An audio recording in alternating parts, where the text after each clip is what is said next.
Okay, looks like we are live. So, welcome. This is another episode of the K Stream podcast with Jeff Kozlowski, episode 21, I believe we're on. And I am so pumped to have our first guest that is in the cooking industry on the show, the food cooking industry. I've been following her work for quite some time. Loving what she's doing just across social media and with all of the publications that she puts out. Her name, she is known, I think, as the Grill Girl, but her name is Robyn Lindars. Thank you so much for joining me. Thanks for having me, Jeff.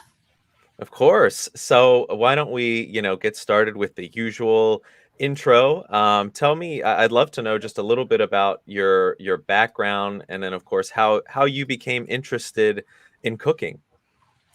Yeah, well, I'll try to keep it short and sweet because, obviously I could talk about this. I could take up the whole hour, right? But I'm originally from the South, and we Southerners really just love food, and I've always just loved food. And I mean, who doesn't, right? But I think, like, especially in my early 20s, I started to develop really like a lot of creativity and interest in just different food stuff, and then I have a journalism degree, and so I actually, before I decided to do journalism, I actually also was very interested in wanting to major in nutrition, believe it or not. And then when I saw that you had to take like a ton of organic chemistry, I knew that was never going to work out for me because I'm not the science girl, and so, so anyway, fast forward, and I never really had found a full-time job writing with my journalism degree,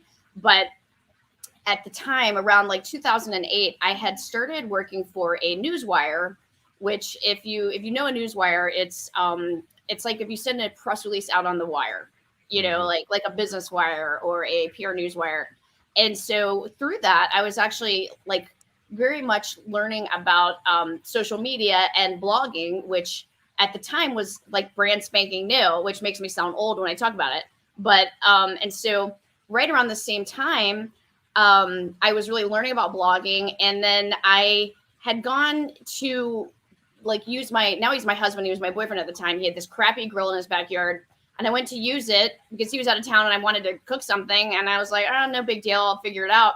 And I pretty much like singed my eyebrows off, and I was like, that was really dumb. I can't believe that just happened. And so I got him a new grill because I was like, I'm going to get him a new grill because that was obviously like a fire hazard and pretty dangerous. And so I bought him like $1,000 grill, which for me, I was in like my, I don't know, late 20s. It was a lot of money for me. So out of practicality, I wanted to use that grill all the time and get my money's worth. And then I really fell in love with grilling. And I was like, oh my gosh, why are more chicks not grilling? Like, it's so much fun, right? And it's just odd that like, even then, it was 2008, you weren't seeing a lot of women grilling. It was like a male dominated thing. And I was like, this is not that hard. And it's so much fun. Like, why are more chicks not grilling? Mm-hmm. And so I had started a blog at that time that I had like really just started to document recipes. And then when I really fell in love with grilling, it kind of morphed into Grill Girl. And,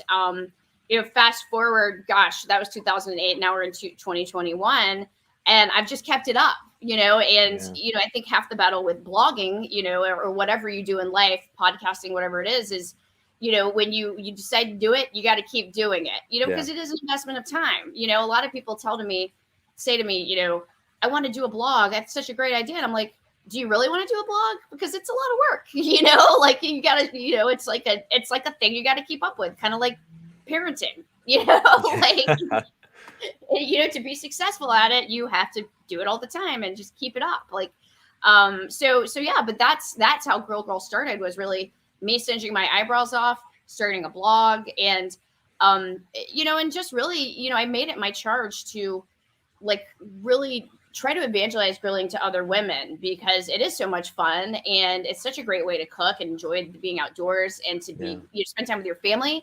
And it's really not complicated. And I just felt like it was just such a missed opportunity for really, 50% of the population, something that's really fun and easy to do. And so I started doing these women's grilling clinics to Okay. basically, it first started with a bunch of girlfriends in my backyard, and then I started doing them.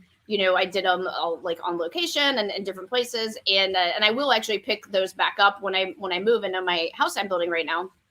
But and that was really just my way of being like, look, you guys, let's hang out in the backyard, let's drink wine, have fun, and we're gonna do this. And a lot of it was just demystifying a lot of things, like just how to start a grill. So in essence, it also helped me um, technically conduct market research, because I was getting to ask women why they weren't grilling, what was holding them back, why they were interested in learning, and use this as a base for just better understanding the challenges women see when they think of grilling. And what I found was a lot of women really are great grillers. The main thing that holds them back is they have a fear of starting the fire, which is exactly what happened to me. Is I cinched my eyebrows off on a crappy grill that didn't work anymore. So if you can demystify a lot of the stuff around it, that's half the battle. And so that's what I really kind of tried to do, is like just demystify grilling, honestly, which I did with I did like a 12-part series on my YouTube channel, like the basics of grilling. Yeah. How you light a grill. What's, here's direct versus indirect zone. Here's how you light a charcoal grill. Here's how you light a gas grill. Here's how you can check your gas grill for leaks. What's the difference between a charcoal briquette versus lump charcoal? All this stuff that I feel like a lot of the videos and the content out there goes straight into grilling without covering like the basics. And so that's what I did. So anyway, I digress, but that's kind of how Grill Girl came to be. That's awesome. And I love what you said about, starting a blog and just having to be consistent with it and doing it for the long haul, because I'm sure so many people get discouraged. And I think, you probably hear stories of it all the time. You post like 10 times and you don't get a lot of views. So it's like, why bother? So, I'm wondering, just like in the early days, like, is that kind of how it was for you? You probably, I'm guessing, on some of those first few posts, you probably weren't seeing a ton of views, and you just, as you got more consistent and, like you said, posting the basic stuff, thinking about what people are probably looking for and want to know, it grew over time. It did. And, what really finally allowed me to quit my day job was that I had amassed so much content by keeping it up that finally the ad revenue off the site would allow me to pay my mortgage. Like, that's awesome. What happened. You know what I mean? But it's because I kept it up. And so, the year one, I didn't quit my job and become a full-time blogger, because I wasn't in the position to do that. There's a lot of people out there that may have been stay-at-home mom or stay-at-home dad, and they could just say, let's try this. And if it works out, great. But, and any extra money I make is great. But for me, it really was my second job that I had to put time into.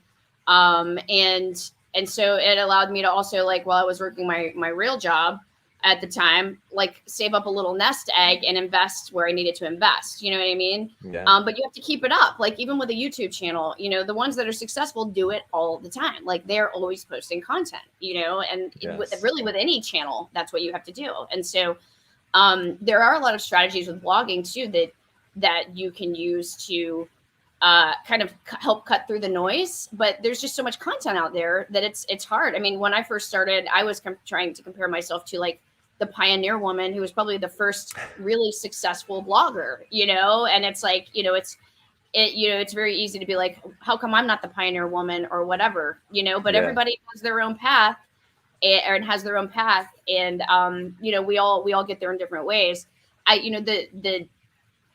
The advice I would give to people is, it is helpful to have a niche for something. Like, you know what I mean? Like, if you're just posting recipes or content that doesn't have a lot of focus, I feel like that makes it harder to do as well, because I feel like having a niche helps you cut through the noise, like, even for me, and I am not repped or sponsored by Big Green Egg.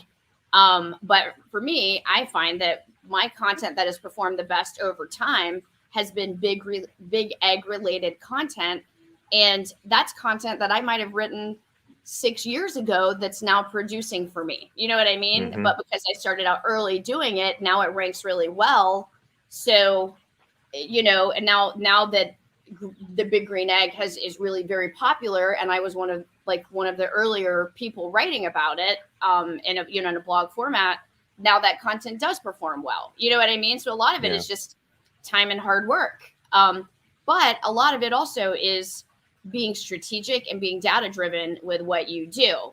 So for me, what I've really tried to do, especially the last 4 years, is, and this I think was really part of the process of me getting to the point where I could quit my day job, was being really data driven in my decisions and trying to really find what people are searching for to create content. So instead of me just throwing it on the wall because I like it, I want to see what people are searching for. And, we have so many tools now that will allow you to do that. So one thing I use is Ubersuggest, which is a search tool that allows you to see the keywords and traffic.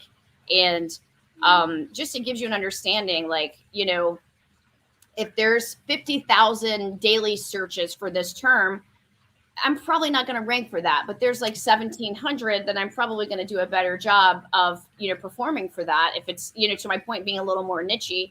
And also, it gives me an understanding. You can look at things like not just the keywords around it, but the prepositions people write in, the questions people type into a search bar, so that when I write a recipe, I can add those into the keywords and the tags and name all my pictures and photos according to the keywords that people are actually plugging in. So that, if I'm going to do the work, it needs to everything needs to be strategic, it doesn't mean that I don't occasionally I really want to do a bourbon recipe for this because this is amazing and I need to do it. You know what I mean? But for a larger content strategy, it makes sense to understand what people need and want and produce it that way, so that you can get to the point that content will perform well for you and also just be of value to people. So it's kind of a mix of that. Yeah, if this is your business, those are the things you have to continue to think about, right, to keep bringing people to your site. So I also want to talk about your social media presence. You have, I would say, I know I follow you on Instagram, YouTube. I know your Instagram following I think you're up over 30,000 followers. And I think that's probably one of your bigger followings right across social medias on Instagram.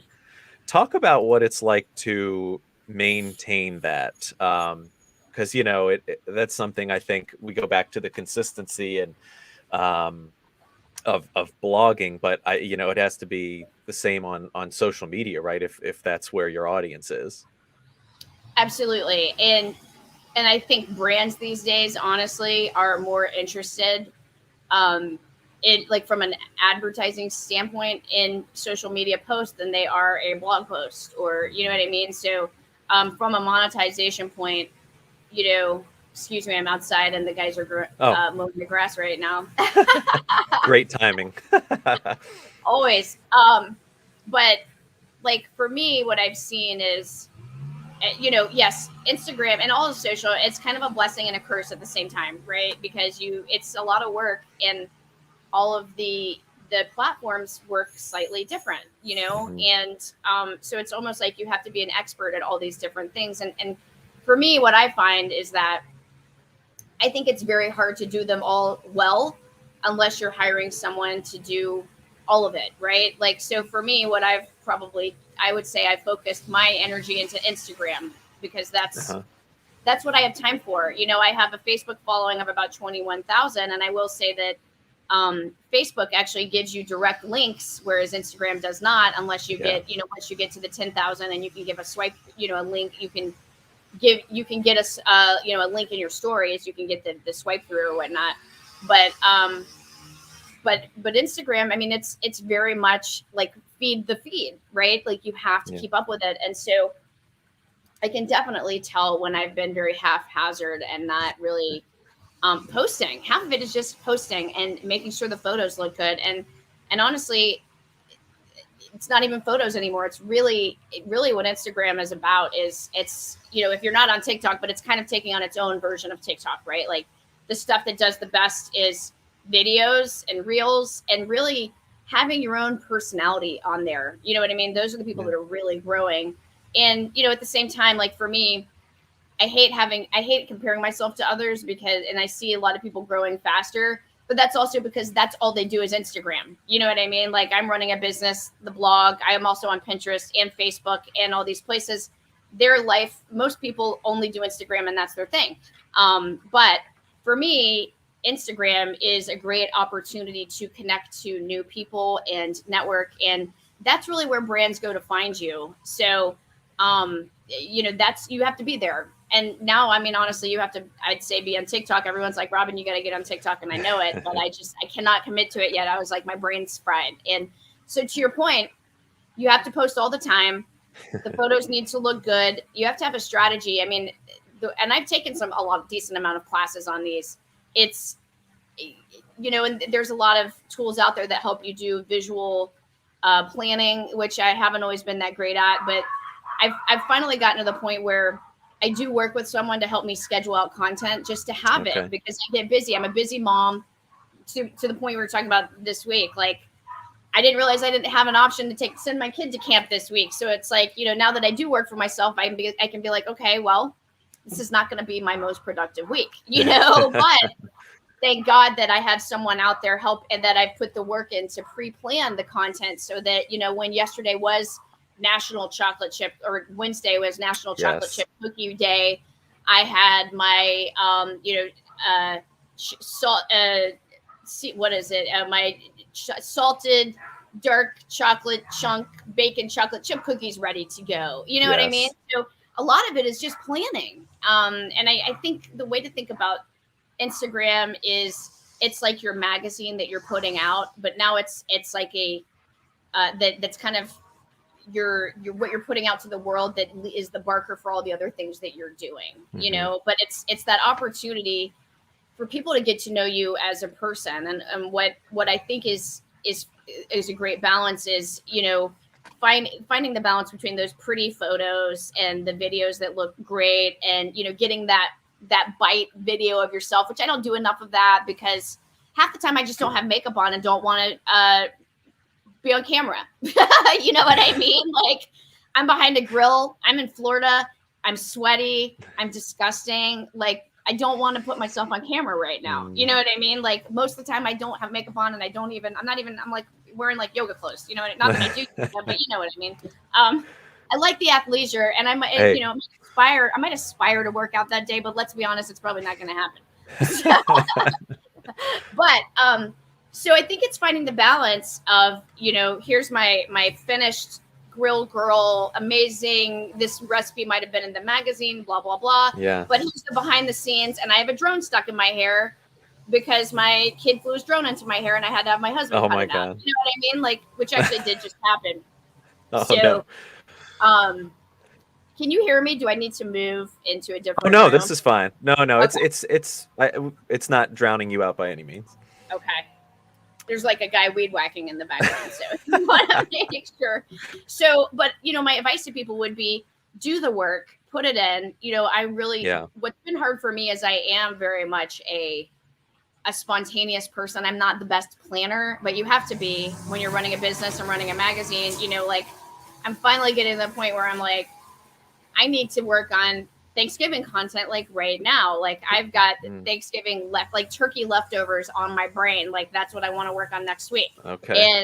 And chapels, like turkey and chapels, and so, and so like even just planning out August, it's like having all of that content really ready to go. And I've been working with, I have the content on my site, so it makes it easier for me because I can say I have this recipe that I want to promote for, National Chocolate Chip Cookie Day. But it's also saying, what do I want to say about this post? I want to remind people that they can bake on their grill. You know what I mean? Like it's really an opportunity to teach above and beyond like your other places that you may be. And if that is your own place, you're putting everything out there. Like, you know what I mean? So I think just putting the work in is going to be half the battle.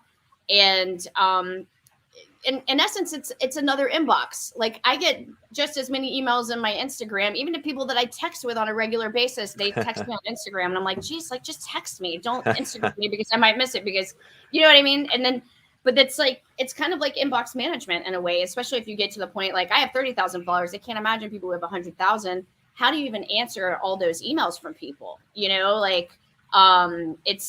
It becomes like very much you have to be organized, or it's overwhelming. And so as of right now, you are the person doing all of that. You are, aside from, I know you said you have someone kind of helping you plan, schedule things out, but a lot of the content development and like community management, responding, that's all you. That's all me. Yeah. And I think it's tough because I have thought about outsourcing that, but I'm also like, I think you can outsource the engagement, but I also think that it's a fine balance, because not everyone even understands grilling. So when you outsource things, it's a fine balance, I will say, right? Yeah. Because like even when I wrote my cookbook, here's a great example. When I wrote my cookbook, they wanted to use their own photographer, and I wasn't on site when they did the photos. I'm gonna go inside. I can't. Okay. Is it loud for you? Is it loud for you? That is a little. A little bit. When I did my cookbook, for example, I hope it's locked. Probably the lock from the kids.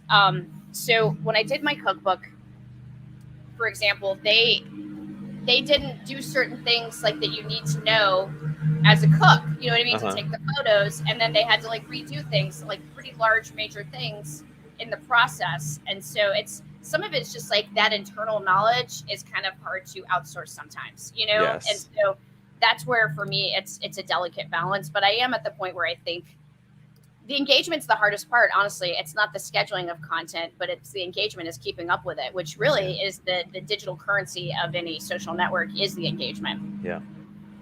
And you hit on it a little bit. So I want to talk now about like, what all goes into, because you do a lot of recipe videos, or even just like demonstrating, I'm sure, some of the basics when it comes to cooking on a grill, I'm sure is quite a production. But I'm sure recipes, just kind of have an extra layer. Because I'm sure there's a lot of testing that goes into this stuff, and before you're ready to shoot. So what all goes into shooting a recipe video, even if it's just something for social? Or I know you've done some, I think, like live cooking shows in the past. Like, I would love to know just kind of what all goes into that. Yeah. So I think a lot of it is just planning, right? And so first it just gets to the point where you're happy with a recipe that you like. And, a lot of times you get brands asking you like, hey, can you develop a recipe with this new product? And I need it by Wednesday. Is that doable? And you're like, so there's that. And then I'd say for me, it might be even more challenging, because the average cook has a controlled environment known as your kitchen. And for me, my kitchen is outside, and it's not as controlled. So, that's the beauty of it, is that I get to be outside, and the curse is that parts of the year it's ridiculously hot. And like when I did these videos for the turkey board, the day I had all my stuff ready to go, I didn't realize it was going to be like the windiest day of the year, and it really screwed up all the audio on all my videos, and it's not easy to redo an entire turkey and rebrine it and do the whole thing. So, but when you go to do videos, especially if it's a large scale production, like on like I've shot with my manager / business partner owns a production company. You really want to make 2 of everything, right? And so the food prep is a really big part of it, is having all of those dishes ready to get like that B-roll, and to see the shots in the white bowls or the clear bowls, so that you can see the ingredients and they pop on the screen. Right. And so you want to have like that, and then you want to have a second one in case you need a swap out or need to redo that scene, so that's challenging, or it just takes time. And your average cook that is just doing this stuff in your backyard doesn't have the money, or probably wouldn't want to spend the money for a food stylist to come in and do that for you, all that food work, So I give a lot of credit to people who do this all the time, because it is a ton of work. And that's probably why I haven't done more videos and just launched a full blown, like every week, a new recipe on my YouTube. It's just, it really is a time investment, Yeah. So there's that. And then there's also the shooting of it, right? So it's getting the ingredients ready. It's having all that stuff pre-prepped. And then what are the angles that you're going to want to get, Now, I do think that there's obviously things have evolved. And I think the kind of standard food shot style, at least for like Instagram and TikTok, is basically just either the overhead shot where you can, take your phone and you're going to do some kind of rig where you can get all that stuff, or you're doing it handheld, and that's fine. People like that. Or the alternative is, which is the hardest to do, is standing there behind a table or in your kitchen with the camera rolling and actually cooking the entire thing, soup to nuts, on the camera. And that's the hardest one, because it's going to be the most editing, I would say. And because you're going to probably have to edit out any hiccups of yourself cooking. Mm-hmm. But, and I almost think that style of cooking, people don't do as much of it, honestly. I mean, there's people, like, if you look at like Malcolm Reed, How to Barbecue Right, he does a great job, and he's really like formulaic in the way he does it. But I almost feel like it's kind of reverting to the quick and dirty stuff, Mm-hmm. So, and then you also have to think about what's your intended audience, or what's your intended platform, like what I struggle with and I find annoying is that, they all have different aspect ratios, which is very annoying when you're shooting, because like I may be like, oh, I want to put this on my YouTube channel. So I'm going to shoot it in landscape. But if I want to repurpose it where I have more followers on Instagram, any video over 2 minutes is going to go into IGTV, which is basically this aspect ratio, which is which is basically then going to take the stuff you did for YouTube and squish it and have the lines on the top and the bottom. Yeah. So, then I've asked myself, should I just start shooting, get a second phone and just shoot everything at the same time, but at different aspect ratios, So these are all things that you have to put to keep in mind. And that's why I think it's also very hard to do all platforms well, because they have different audiences. Like I'm working with a YouTube strategist right now, and she's telling me that the content that performs the best for YouTube is like between 6 and 8 minutes long. And I was like, no shit, excuse me for cursing, because I was thinking, I thought it was like quick and dirty for everything,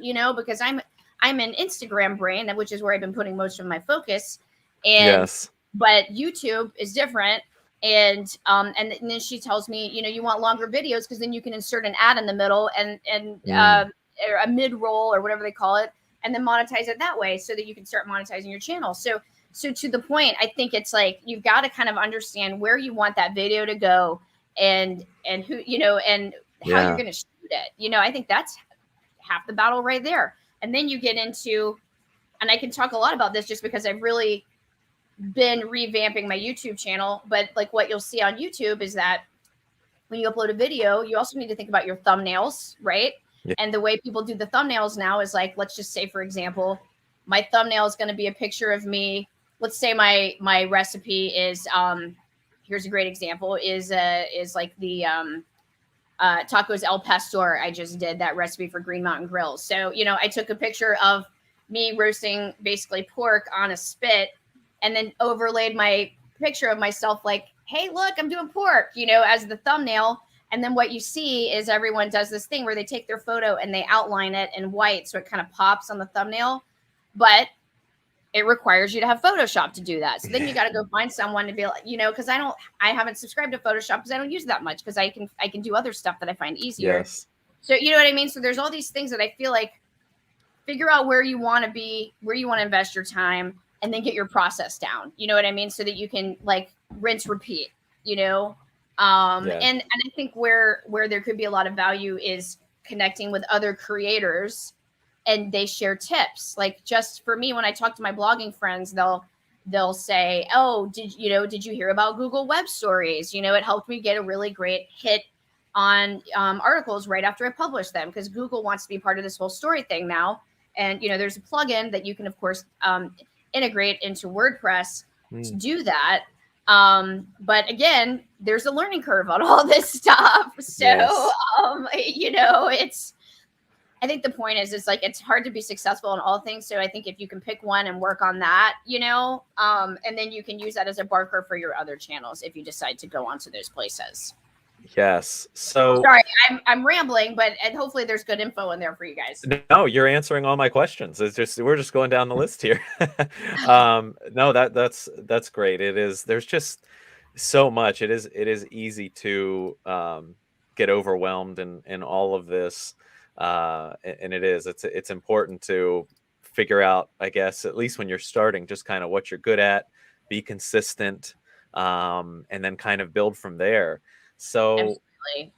I do have Consistency is key, and that's what I think really messed me up on my YouTube channel. Is I went years without posting a lot of video. Probably those years that I was working mom and super busy, had a baby, didn't have a lot of extra time for my blog, and and also, even 5 years ago, the technology has changed so much. Like, we can get on StreamYard right now and record a quick video. You know what I mean? That technology did not exist back then. You know what I mean? And it makes it easier to get it on all your channels. Whereas, anyway, things have gotten easier. Praise the Lord for that.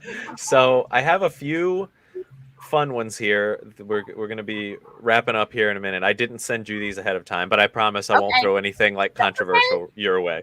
Controversial is fine. I'm okay with that. We'll get views, right? So just a few quick ones. So, favorite recipe on your site right now that people should go check out?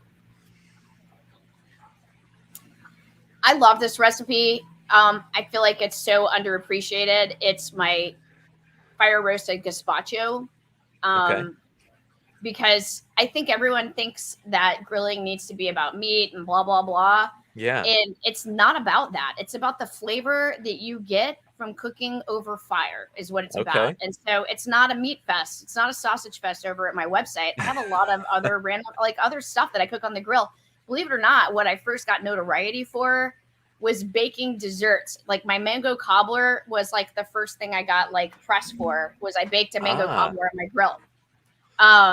But so the smoked gazpacho, it's a fire roasted gazpacho. This is just, especially now, it's summertime and everything's at height, peak season, right? For tomatoes and cucumbers and all that stuff. But the beauty of this recipe is you just throw all the stuff that you would put in gazpacho on the grill first. It has to be a charcoal grill for it to really have that flavor. And you add this smoke element to it, and it's just freaking delicious. And so I made this recipe once for a dinner party where everybody there had some weird dietary need. One person can't eat dairy, the other one, their kids decided he's vegan, the other person doesn't do carbs, whatever. This recipe is universally likable for pretty much any diet, because it's vegetables that are kissed with smoke. You can serve it with bread. You can, add some, some fresh herbs at the top with some avocado, but smoking the vegetables, adding that smoke element, and then make, it's just amazing. And so I think the point is that it's all about the smoke flavor. And so yeah, check out my smoked gazpacho recipe. It's amazing. It's I'm probably gonna make that when I go home, because believe it or not, what I actually made this on a $30 grill. And that's the thing is, my dad makes fun of me. He's like, Robyn, you probably have $30,000 worth of grills in your backyard, and you use a $30 grill all the time. And I love my Weber Smoky Joe, which is the little tailgating grill. And it's a miniature just a Weber charcoal grill, because it's little, but the way you work on it is that because it's a smaller grill, the ingredients are so close to the charcoal that everything gets amazing smoke flavor when you cook on it. So the other day I went to my parents' house, and they're in the process of moving and their grills are in storage. So I brought the Weber Smoky Joe to their house and did a smoked turkey breast. And my dad's mind was blown. He's like, I can't believe you made that on a Weber Smoky Joe. And I'm like, you don't need an expensive grill to make good food. And that's the point too. You know what I mean? Like, it's really, I kissed it with smoke in a $30 grill, and the rest is history. So anyway, I that digress. another one of my questions. So what type of grilling, and I think I can guess it now, but what type of grilling do you prefer? Charcoal, wood pellet, gas? Like what's your go-to? I'm a charcoal girl. Charcoal. I had a feeling. And gas was actually my gateway grill. That's what I call it. That's how I singed my eyebrows off pretty much. And I started grilling on a gas grill. When I started, we didn't have pellet smokers. So in my opinion, pellet smokers have been really the gateway grill for a lot of women getting into grilling, because it's so stinking easy. It really is like having an oven in your backyard that you really just press a button. Yeah. But the thing is like, you're never gonna, like, the charcoal experience is amazing. And that's really, I think there is something super therapeutic about cooking over fire. It's almost like, we were doing this when we were cavemen, and we can still do it now. And it tastes amazing. And but there is, I've read some studies about it, and I probably need like a second cup of coffee to discuss it like intelligently. But there is something very like therapeutic about like just being near fire, think about when you're like sitting around a campfire with friends and singing Kumbaya or whatever, but you know what I mean? Like, there's something really awesome about it. And I think that's what you get with like cooking over a charcoal grill that you don't get with other grills. So I'm your charcoal girl. I have all the stuff. I develop recipes on all kinds of different grills and whatnot. Yes. But my go-to is charcoal. What about, you do a lot of cocktail recipes too. So we're on the second half of summer here, before some areas of the country start to get a little cooler. What's one of your summer cocktail recipes that folks need to try before summer ends?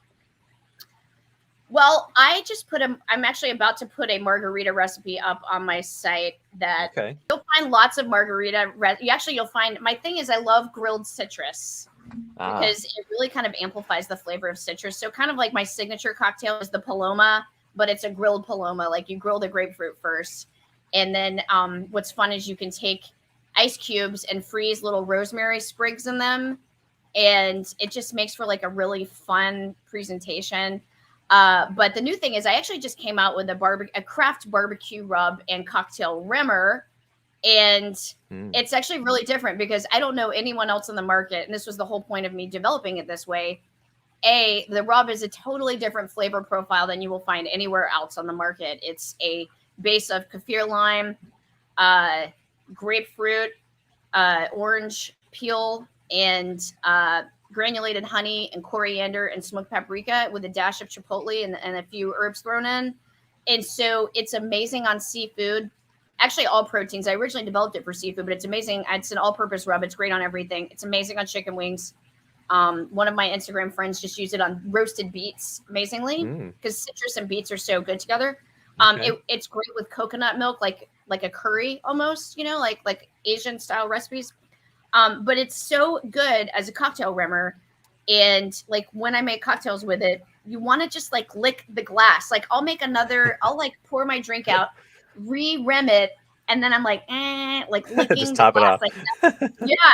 and then pour my cocktail back in. So I'm about to put a recipe up just showing people how to make the margarita, basically using it as a rimmer. But the Paloma is kind of my signature drink. Okay. So if you haven't grilled citrus yet, it's amazing.